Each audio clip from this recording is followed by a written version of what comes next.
이제 산상수훈의 마무리 부분에 다다랐습니다. 오늘이 산상수훈 몇 번째 설교인지 아시나요? 산상수훈 34번째가 됐습니다.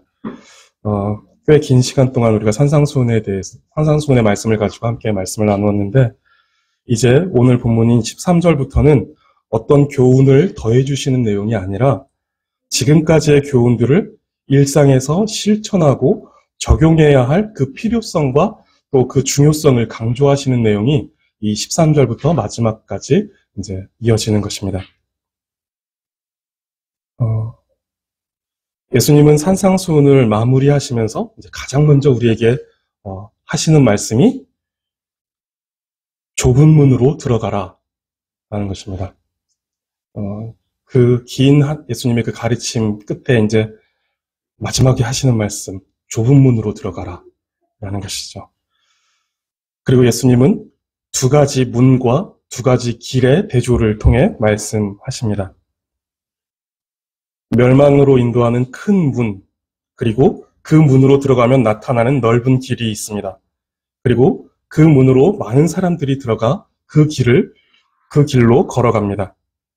크고 넓고 많음으로 표현되는 멸망으로 향하는 한 방향을 말씀해 줍니다. 그리고 생명으로 인도하는 좁은 문, 그리고 그 문으로 들어가면 나타나는 협착한 길이 있습니다. 그리고 그 문을 찾는 사람이 적습니다. 좁고 협착하고 적음으로 표현되는 생명으로 향하는 한 방향을 또 소개해 주십니다. 오늘 이 본문의 내용 이것이죠. 이것이 표면적으로 드러내고 있는 메시지가 있는데, 선택지는 이 두 개 중에 하나뿐이다 라는 것입니다. 근데 사람들은 이것을 싫어합니다. 선택지가 두 개밖에 없다라는 것, 그리고 사실상 한 개밖에 없다라는 것이죠. 하나는 멸망으로 가는 길이니까 저건 선택할 수 없는 부분이라고 생각하겠죠. 사실상 한 개밖에 선택할 수 없는 이 길을, 이 선택지를 사람들은 싫어합니다. 더 많은 선택권과 더 많은 해결책을 가지고 자유롭게 선택하고 싶어 합니다. 이 길로 가도 되고 저 길로 가도 되고 이 문으로 들어가도 되고 저 문으로 들어가도 되는 그런 선택권을 가지고 싶어 합니다. 특별히 다양성을 존중하는 이 시대의 사람들이 기독교를 싫어하는 이유 가운데 하나가 길은 이거밖에 없다라고 말하고 있기 때문에 그렇습니다. 한 길은 멸망이고 한 길은 생명인데 다른 길은 없고 다른 선택의 여지가 없다라고 말합니다. 이 길은 우리가 개척해서 새로이 만들 수 없는 길입니다. 나는 그 길 말고 여기 성경에 나오는 이 길 말고 나에게 맞는 길, 내가 걸어가고 싶은 길, 내가 생각하는 길로 개척해서 내 삶을 만들어 가보겠어 라고 할 수 없습니다. 그런 생각을 하는 사람들은 아마도 저 넓은 길에서 어느 한 줄을 그면서 깃발을 들고 이게 내 길이야 라고 말하는 사람이겠죠. 저 길에 포함되는 사람들이겠죠. 장난스러운 표현이지만 믿지 않는 사람들이 어떤 절박함 속에서 어떤 절대자의 도움을 필요하다 느낄 때 이제 온갖 신을 부르면서 기도하기도 하죠. 하나님, 부처님, 알라님, 천지신명님 하면서 장난스럽게 기도하죠. 그런데 이것을 진지하게 접근하는 사람들이 있습니다. 모든 종교는 결국 하나의 진리를 향한다라는 생각을 진지하게 하는 사람들이 있다라는 것이죠. 그냥 장난으로 하나님, 부처님, 알라님, 천지신명님 이렇게 누가 됐든 도와주세요 이렇게 장난스럽게 하는 사람들이 있는가 하면 이것을 정말 진지하게 학문적으로 파고들고 신앙적으로 파고드는 사람들이 있다라는 것입니다. 그러다가 그런 끝에서 교회 밖에도 구원이 있을 수 있겠네 라는 생각을 하기도 하고, 예수님을 내가 의식적으로 믿지 않아도 하나님은 모든 사람을 사랑하시기 때문에 결국은 다 구원받을 거야 라고 하는 생각에 이르기까지 합니다. 오래된 설문조사긴 한데 2011년에 한 설문조사인데, 미국의 남침레회 산하 기독교 설문조사 기관에서 거듭난 기독교인이라고 말하는 사람들을 대상으로 설문조사를 했습니다. 그 중에 25%에 달하는 사람들이 이렇게 얘기했다고 합니다. 모든 사람들이 결국에는 구원을 받거나 하나님에게 받아들여진다. 결국에는 사랑의 하나님이신 그 하나님께서 아무도 버리지 않으시고 다 하나님께서 받아주실 것이다 라는 이런 보편 구원에 대한 이야기를 믿고 이것을 생각한다라는 것이죠. 그리고 모든 종교는 같은 것을 가르치기 때문에 구원에 있어서 종교는 문제가 되지 않는다라고 26%가 답했다고 합니다. 꽤 오래전 2005년쯤 서강대의 한 교수님께서 이런 책을 쓰셨죠. 보살예수. 보살예수라는 것은 이제 불교와 기독교가 가만히 들여다보면 다르지 않다. 잘 들여다보면 통하는 부분이 있다. 근데 서로 대화를 하지 않으려고 한다. 그러니 서로 대화를 해보는 장을 내가 열어주겠다라고 하면서 보살예수라는 책을 썼습니다. 결국 가르치는 것이 똑같다라는 것을 이야기하려고 하는 것이죠. 그리고 기독교와 무슬림은 똑같이 하나님을 예배하는 것이다 라고 40%에 달하는 사람들이 답했다고 합니다. 예전에 한 친구가 이제 무슬림 지역에 단기 선교를 나갔다가 와서 어떤 사람을 만났나 봐요. 근데 그 사람이 너무 신실하게, 진실하게 하나님을 사랑한다는 거예요. 무슬림인데. 그러면서 이 사람은 구원받지 못할까? 라고 하더라고요. 그 사람은 구원받지 못하죠. 그 사람은 우리가 성경이 말하는 하나님을 믿지 않는 거니까. 어떤 절대자에 대한 신실함은 있을지 모르겠지만 성삼위일체 하나님을 믿지 않는 예수 그리스도의 그 십자가 또 그 부활을 믿지 않는 사람이기 때문에 그 사람은 구원받을 수 없죠. 아무리 어떤 그 사람이 말하는 그 절대자를 신실하게 사랑한다 하여도 할 수 없는 것입니다. 그런데 사람들이 지금 무슬림과 기독교는 똑같은 하나님을 예배하는 것이다 라고 이렇게 생각한다라는 것입니다. 사람들은 이렇게 가도 되고 저렇게 가도 되는 다양한 길을 만들고 싶어 합니다. 불교를 통해서 가든, 도교를 통해서 가든, 힌두교를 통해서 가든, 이슬람교를 통해서 가든, 어떻게 가도 된다라는 그런 길을 만들고 싶어 하고, 가지 않아도 되는, 가만히 있어도 아무것도 믿지 않아도 되는 그 쉬운 길을 만들고 싶어 합니다. 그러나 길은 멸망과 생명이라는 두 개의 길뿐이고, 생명으로 가는 길은 내가 곧 길이다. 내가 진리다, 내가 생명이다 라고 말씀하신 오직 예수 그리스도를 통하는 길뿐입니다. 그 외에 길이라고 말하는 모든 길은 멸망으로 향하는 길에 각자 자신의 길에다 선을 하나 그으면서 깃발을 들고 내가 가는 길이 여기 길이다 라고 말하는 것뿐입니다. 예수님은 우리가 만들어낸 이 편안한 해결책을 허용하지 않으십니다. 그리고 궁극적으로 이 두 가지 중에 반드시 하나를 선택해야만 한다고 말씀하십니다. 우리는 뭐로 가도 서울만 가면 된다라는 식으로 믿는 사람들이 아닙니다. 그쪽으로 가도 결국은 저 위에서 만날 거야 라고 말하는 사람들이 아니라는 것이죠. 우리는 그렇게 길이 여기저기 나 있다. 정상으로 올라가는 길이 여기도 있고 저기도 있고 여기도 있다라고 말하는 사람들이 아닙니다. 그런 길은 없습니다. 우리는 성경이 가르치는 대로 사람이 되시고 십자가에 죽으셨다가 3일 만에 부활하신 예수님을 믿음으로 구원에 이를 수 있다라는 이 믿음을 고백하는 사람들입니다. 이 길뿐이고 이 길만이 생명의 길이며 복된 길임을 믿는 사람들입니다.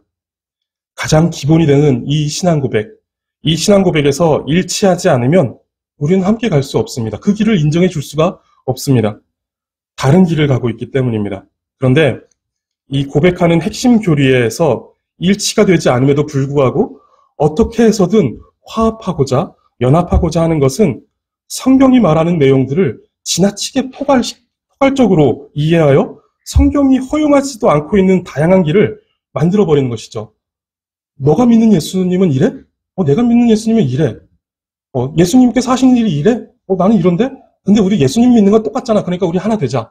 라고 하는 것은 인정할 수 없다라는 것이죠.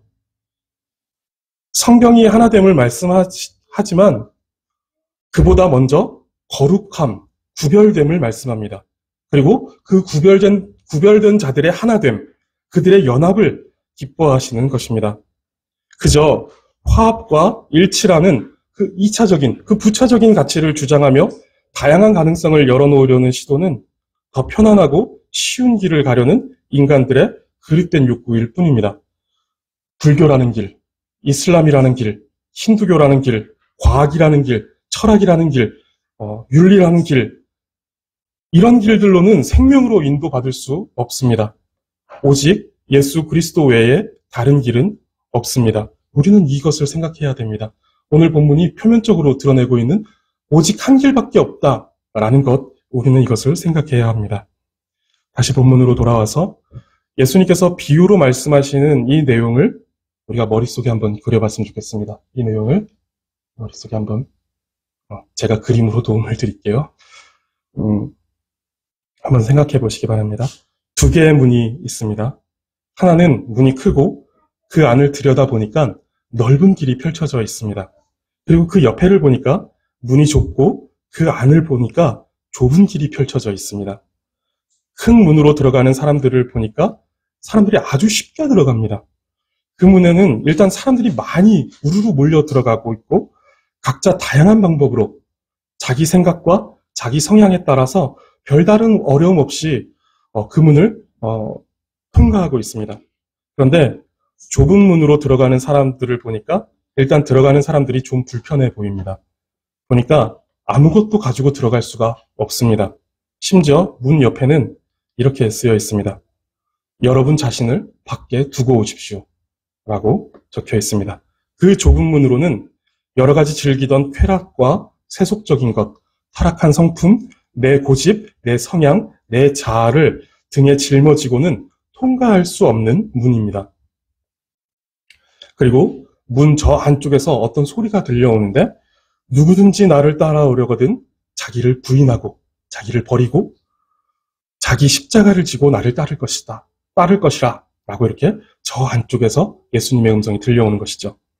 예수님께서 그 좁은 길을 앞서 가시면서 그 길로 가려고 하는 자들에게 말씀하시는 것입니다. 옛 자아, 옛 사람, 옛 본성으로 비대해진 상태로는 그 문을 통과할 수 없는 것입니다. 그리고 그렇게 그 문을 통과하는 사람들의 입에서 하나같이 나오는 고백이 있는데 이제는 내가 사는 것이 아니요 오직 내 안에 그리스도께서 사시는 것이다 라는 고백입니다. 이 좁은 문으로 들어가는 사람이 어떤 모습으로 그려지시나요? 아무것도 들고 가지 못하는 이 사람, 저 좁은 문으로 들어가려고 하는 그 사람의 모습이 어떻게 그려지시나요? 온갖 좋은 것들을 주렁주렁 달고 멋진 고급 승용차를 몰고 휘파람을 불며 휴가를 떠나는 사람처럼 보이시나요? 좁은 문으로 들어가라는 말씀은 산상수훈의 실천과 적용을 강조하시는 결론부라고 말씀드렸습니다. 그렇다면 우리는 이 좁은 문으로 들어가는 사람의 모습을 산상수훈의 말씀에서 찾아볼 수 있습니다. 예수님의 그 가르침을 철저하게 지켜나가려고 하는 사람의 모습이 아마 이 좁은 문으로 들어가려고 하는 사람의 모습일 것입니다. 가장 먼저는 심령이 가난한 사람입니다. 아무것도 할 수 없고 아무런 소망이 없으며 절대적 빈곤 속에 주저앉아버린 거지 같은 사람입니다. 그리고 의를 위하여 박해를 받는 사람입니다. 예수님으로 말미암아 욕을 먹고 박해를 당하며 온갖 악한 말을 듣는 사람입니다. 누더기와 같고 또 형편없는 그런 모습으로 두들겨 맞은 사람의 모습처럼 그려지지 않나요? 예수님은 천국이 이런 사람의 것이라고 말씀하셨습니다. 심령이 가난한 자는 복이 있나니 천국이 그들의 것이다. 의를 위하여 박해를 받는 자는 복이 있나니 천국이 그들의 것이다. 라고 말씀하셨습니다. 지금 이 좁은 문으로 들어가고 그 영생으로 향하여 가고 있는 그 사람의 모습은 이렇게 가난한 자의 모습, 의를 위하여 박해를 받고 있는 모습을 갖고 있다라는 것이죠.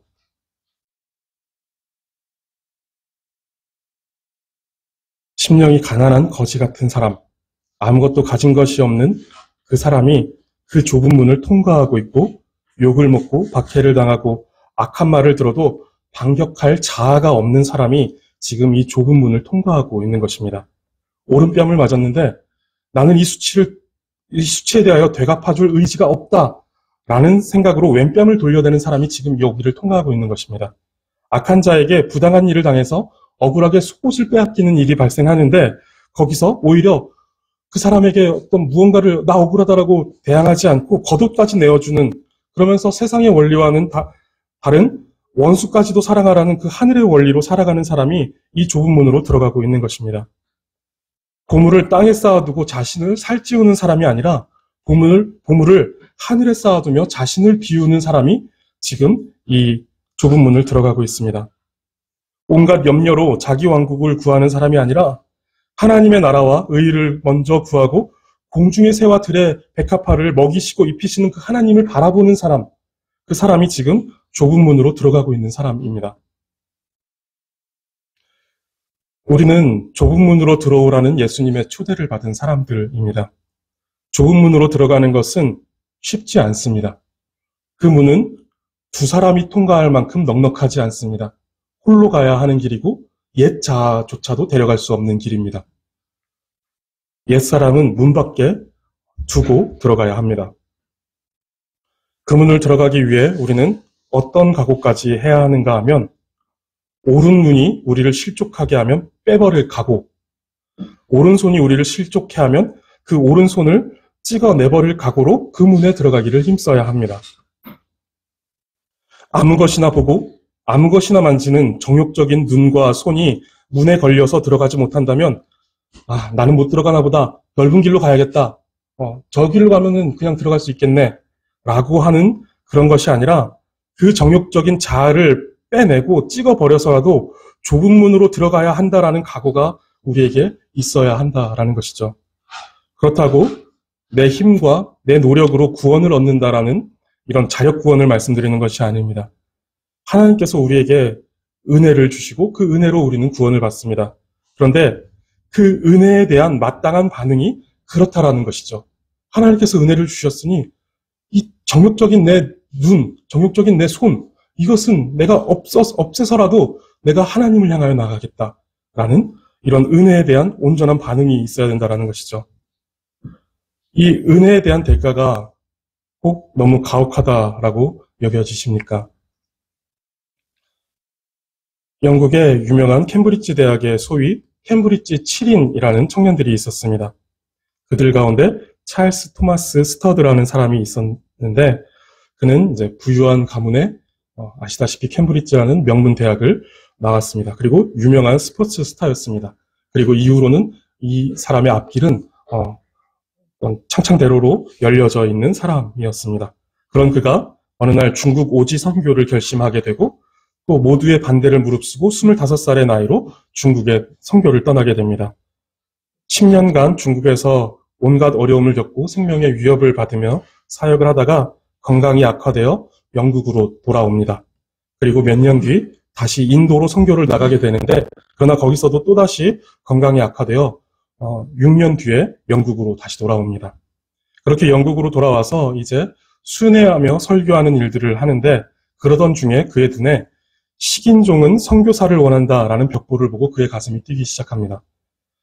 사람들이 금을 캐기 위해서는 아프리카에 들어가면서 아무도 복음을 전하려고 그 아프리카에 들어가지 않는다라는 이야기를 듣고는 50세의 나이로 콩고에 들어갑니다. 그때 의사가 아프리카에 가게 되면 당신은 반드시 죽게 될 것입니다. 라고 이렇게 경고하였지만 그는 그 하나님의 그 부르심에 응답하지 않을 수 없었고 그는 결국은 이제 콩고로 들어갑니다. 그리고 그곳에서 20년가량을 사역하다가 죽었습니다. 그리고 그가 한 유명한 말이 있습니다. 만일 예수 그리스도가 하나님이시고 나를 위해 죽으셨다면 내가 그분을 위해 하는 어떤 희생도 결코 클 수 없다라고 말합니다. 자신의 한평생을 자신의 모든 것들을 내버리고 하나님을 위해서 자신의 어떤 건강으로 인해서 다 마치지 못한 일들이 있어서 돌아오지만 그러나 또다시 나가게 되고 결국은 선교지에서 죽음을 맞이하는 그가 예수 그리스도가 하나님이시고 나를 창조하신 그 하나님이시고 또 예수 그리스도가 나를 위해서 죽으셨다면 내가 그분을 위해서 하는 어떤 희생도 그 앞에 크다라고 말할 수 없다. 내가 정말 힘들었다. 내가 정말 너무 어려운 일을 내가 겪었다. 내 삶이 고난의 길이었다라고 말할 수 없다라고 말하는 것이죠. 좁은 문으로 들어가기 위해 우리가 견뎌야 하는 삶이 너무 힘겨워 보이고 짊어져야 할 십자가가 너무 커 보이십니까? 심령이 가난한 상태로 아무런 소망이 없는 상태로 살아가는 것,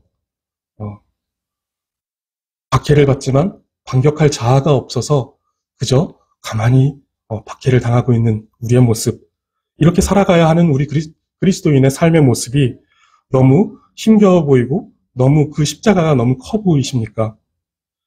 예수님께서 그 좁은 문을 내시기 위해 하나님이신 자신을 내어버리셨고 찢으시며 죽으셨다라는 사실 앞에 서서 그 사실을 깊이 묵상하시기 바랍니다. 그럼 우리의 어떤 희생도 어떤 십자가도 우리의 어떤 삶도 결코 그 앞에서 크다라고 말할 수 없을 것입니다. 이 좁은 문으로 들어가는 것은 단 한 번의 사건으로 반복되지 않습니다. 그 길로 들어가면 하나님의 은혜로 그 문으로 들어가면 우리는 다시 거기를 되돌아서 나올 수가 없다라는 것이죠. 구원이 그렇다라는 것입니다. 우리가 구원받는 것은 단 한 번의 사건으로 완전하게 구원이 성취됩니다. 반복되지 않습니다.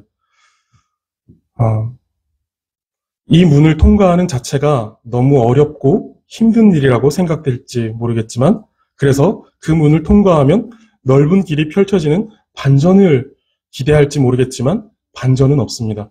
구원을 받으면 어떤 복을 받고 또 어떤 새로운 삶, 지금의 그 어려움을 극복한 어떤 기쁨과 희락이 있는 삶, 이러한 반전을 기대할 것 같지만 반전이라는 것은 없다라는 것입니다. 우리가 이 땅을 살아가는 동안에 반전은 없습니다. 우리는 좁은 문을 들어간 후 계속해서 지속적으로 협착한 길을 걸어가야 합니다. 이 협착한이라고 번역된 헬라어는 들리보라는 단어인데 이 단어가 다른 곳에서는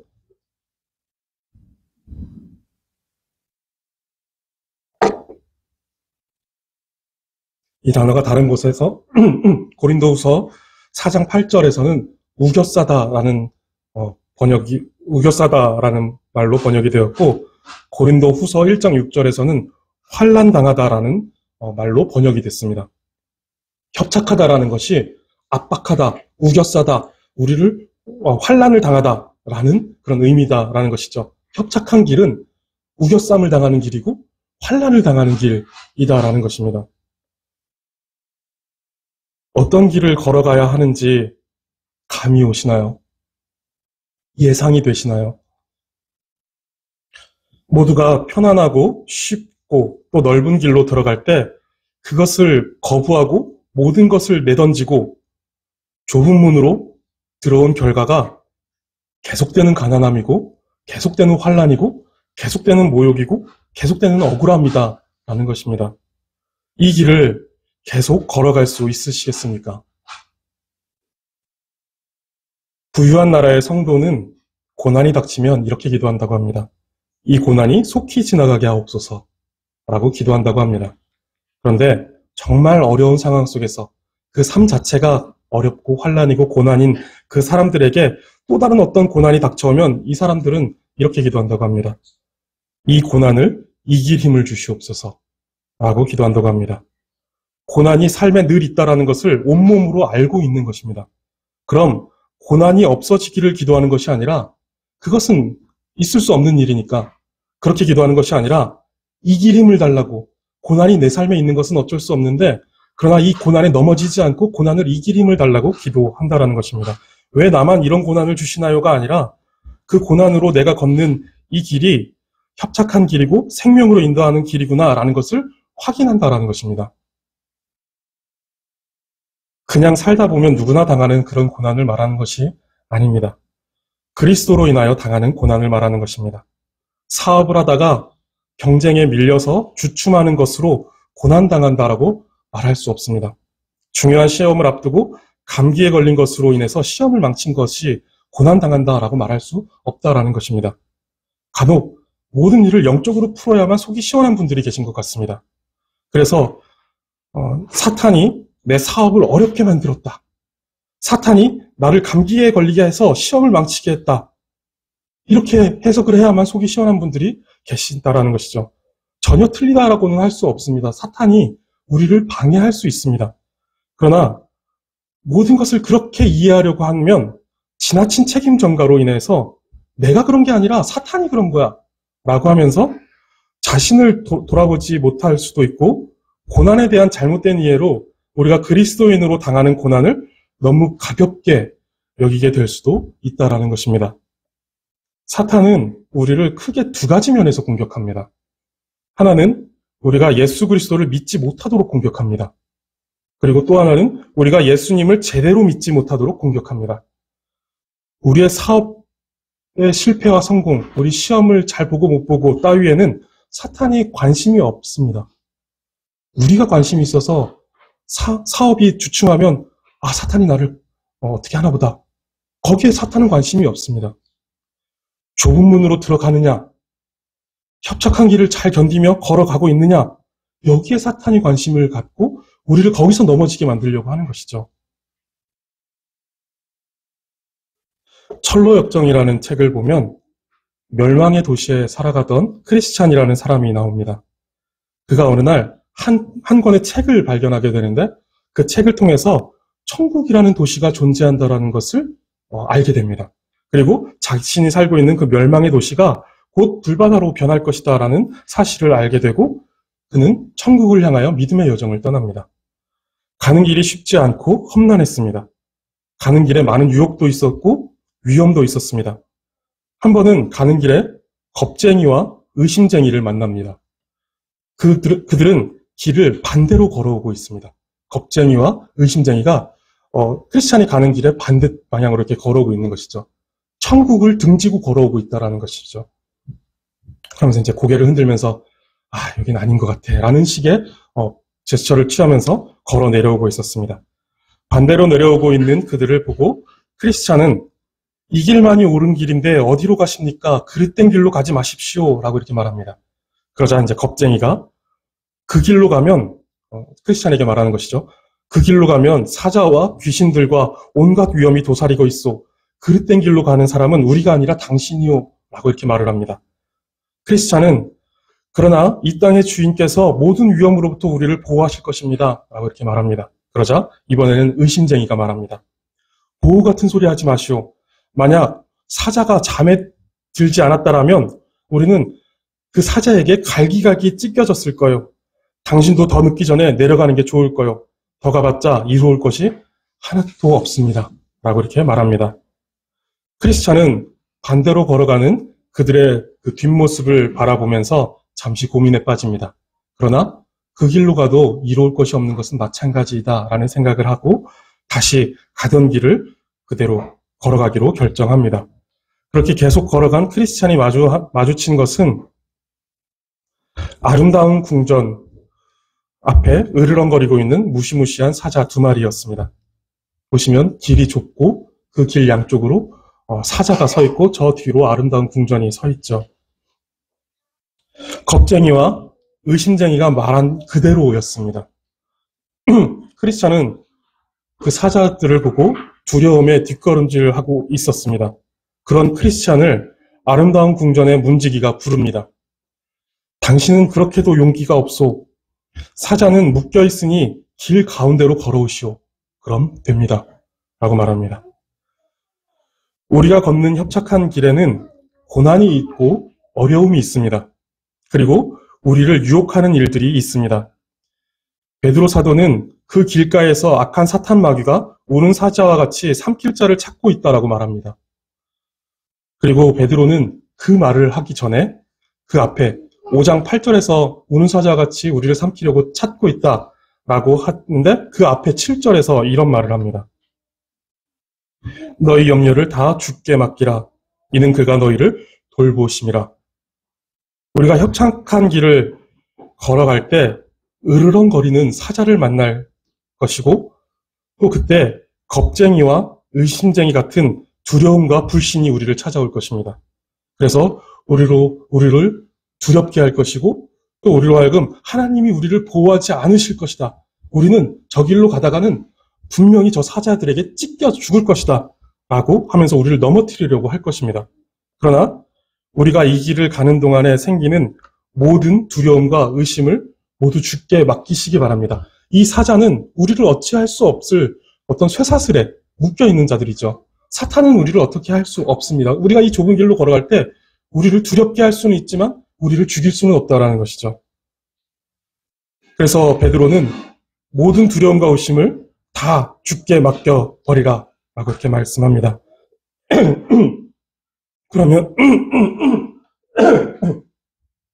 그러면 우리를 돌보시는 전능하신 하나님께서 우리를 살피시고 보호하실 것이다 라고 말씀하시는 것이죠.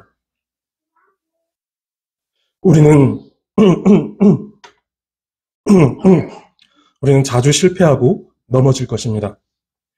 두려워할 것입니다.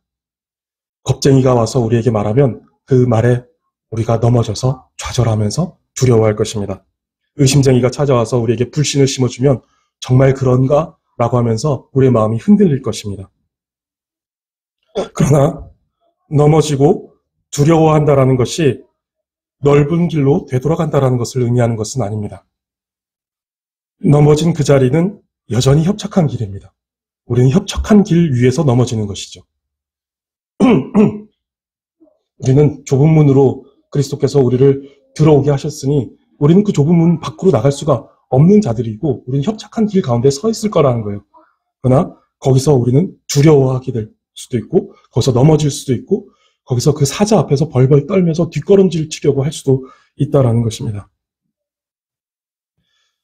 그런데 그때 우리는 우리가 넘어졌다라는 것을 깨닫고 구하는 자에게 성령을 주시는 그 아버지께 기도하여 성령의 도우심을 받아 용기를 얻어 일어서야 합니다. 왜 그렇게 용기가 없소? 사자들은 묶여있으니 그 가운데로 걸어오시오 라고 말하는 그 문지기의 말처럼 성령께서 우리 안에서 그렇게 용기를 주시고 그들은 우리를 어찌할 수 없다라는 그 하나님에 대한 신뢰를 우리 안에 주신다라는 것이죠. 그리고 계속해서 끝까지 이 길을 걸어가도록 성령께서 우리를 도우십니다. 성도님들, 우리는 좁은 문으로 들어오면서 이전에 좋던 것, 이전에 즐기던 것, 이전에 자랑하던 것, 옛사람, 옛 자아를 모두 문 밖에 내려놓은 사람입니다. 문 밖에 두고 온 사람들입니다. 뒤를 돌아보지 마시고 십자가를 지고 그리스도께서 가신 그 협착한 길을 뚜벅뚜벅 걸어가시기 바랍니다. 그 협착한 길 끝에는 생명이 기다리고 있습니다. 그리고 그 길을 앞서가신 주님께서 우리를 기다리고 계십니다. 거기서 우리를 안아주시고 우리의 눈물을 닦아주시며 우리를 위로해 주실 것입니다. 그날을 생각하시며 우리가 걷는 이 협착한 길을 힘써 걸어가시는 성도님들 되시기를 간절히 바라겠습니다. 기도하겠습니다. 하나님, 우리를 큰 문, 넓은 길이 아니라 좁은 문, 협착한 길로 인도하여 주시니 감사합니다. 그 문은 좁고 그 길은 협착하여 힘들고 괴롭지만 그 길 끝에 생명이 있는 줄 알고 끝까지 걸어갈 수 있도록 우리에게 성령 충만을 허락하여 주시옵소서. 산상수훈의 가르침들을 기억하며 좁은 문으로 들어가라는 주님의 명령에 순종하는 우리 모두가 되게 하여 주옵소서. 예수 그리스도의 이름으로 기도드립니다. 아멘.